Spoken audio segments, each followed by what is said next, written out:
So what we'll be doing is starting out holding our feet. And one of the helpful things to know about Continuum, if you don't know this yet, is that where we put our hands, they become like tuning forks. So it helps the sound to go there. And the purpose of really this whole first part of the sequence is to help, Emily talks about preparing the tissue. So it's that we go through our lives and our tissue gets compressed, dealing with the traffic and looking at pictures and talking and all that. So our tissue gets compressed. And the way I think of it, when I make a sound into the tissue, it's like the sound goes in, and sound is a vibration, right? So it kind of shakes the tissue up and helps it to start loosening and softening. So we're going to actually work through really our whole body with this puffed O sound. And we're going to do something interesting with it. So those of you who have been doing it, it won't be exactly what you've been doing. So it's like this. And start out by holding the balls of my feet and toes.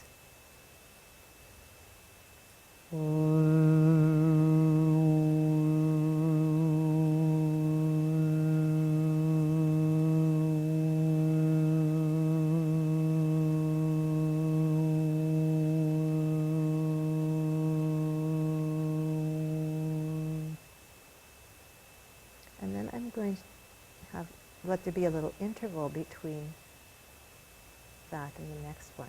And during the interval, I'm going to think about making little movements with my face, just like we were doing with our toes and fingers and tails earlier. I'm going to do that in my face.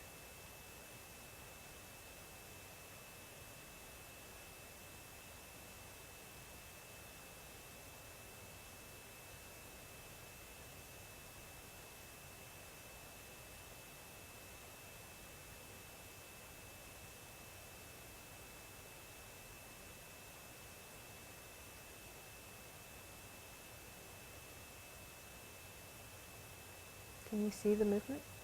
Yeah. So do that for a little bit, then I'm going to move on to the next place.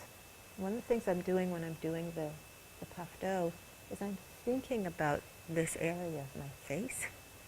And remember, the face grows on the heart. Right? So there's an energetic connection between the face and the heart. And there's also one other piece of information. There's also an important connection. I mentioned the heart expresses itself in part through the face. We talk about the social nervous system as it's the nervous system within us that enables us to actually communicate with each other and to make contact with each other, which is a very heartful thing to do. It's also something we do if we're in danger. We'll look to see, how's mom responding? Is it safe? Or, there was an earthquake in here one time during a dive. I think we all opened up our eyes and we looked around. Were you there? Yeah. Yeah. So this is the social nervous system, and actually we look around to see what others are doing. And that enables us to actually come together as a group in case we need to, or if that's helpful. We can use our minds, our brains, to figure out what we need to do. Since our human bodies aren't that strong compared to a lot of other animals, our social nervous system is very developed. So we really have a lot of ability to cooperate between each other. What happens, however, when we have a lot of trauma in our histories, our personal histories, is that that tends to not get as developed as it could. And also it requires, in babies, it requires a certain kind of relationship with mom or a caregiver in order to really develop that. So what's been found is that by actually stimulating or awakening parts of the body that are associated with the social nervous system, which includes the face, the eyes, the voice, ears, hearing, which we're hearing when we're making a sound. We're also hearing our sound, as well as some other things, that can help to reawaken and strengthen the social nervous system.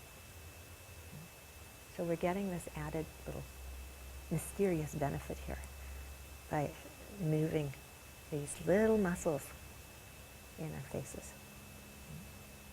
I'm going to do the last place and then go into open attention.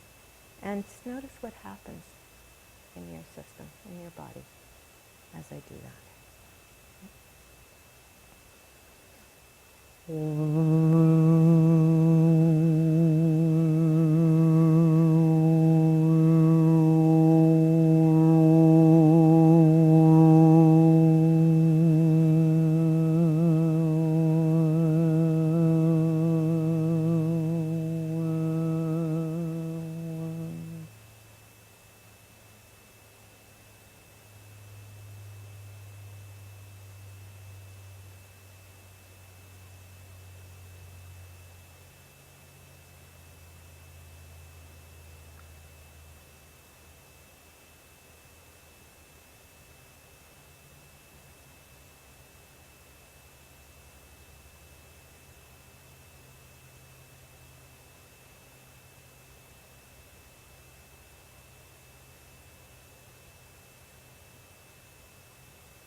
My body's starting to move on its own. I'm just going to let it do that.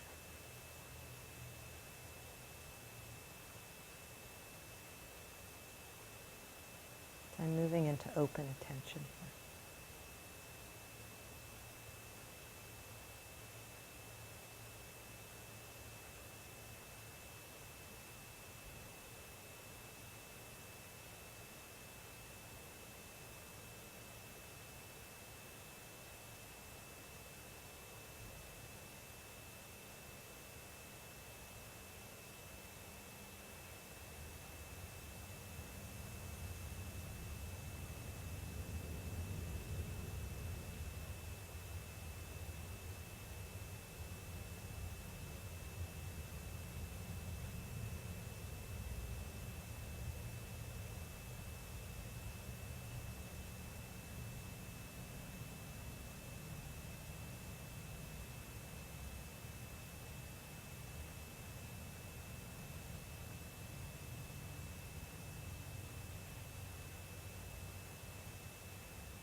To say this is intensely pleasurable.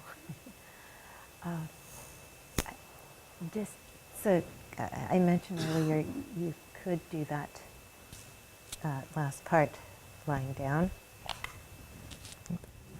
So if I do it lying down, my hands are like this. Chances are, in the open attention, something quite different would happen than sitting up. You can make a choice about how to do that.